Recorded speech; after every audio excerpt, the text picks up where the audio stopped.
আমরা সুস্পষ্টভাবে জানি যে আমাদের সীমান্তের ওপারে যারা আছে তারা কখনোই আমাদের বন্ধু না এবং বন্ধু ছিল না।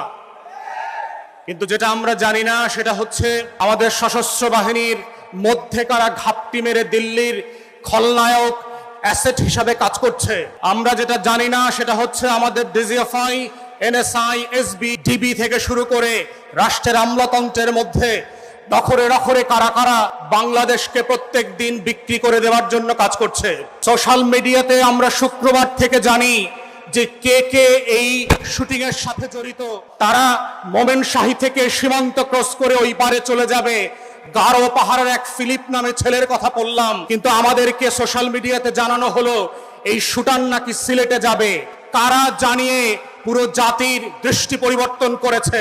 আমাদের সংস্থাগুলো 40 মিটার নিচ থেকে নাকি বিএনপি জামাত ধরতে পারত এক সময়। মাটির নিচ থেকে নাকি তারা মাইক্রোস্কোপ দিয়ে জাতীয় শত্রু এবং পাকিস্তানের গোলামদেরকে নাকি তারা ঘরে বের করত। তাহলে আজকের সেই মাইক্রোস্কোপ গুলা কোথায়? আপনাদের 40 মিটার বাপার ফিতা কি নষ্ট হয়ে গেছে কিনা?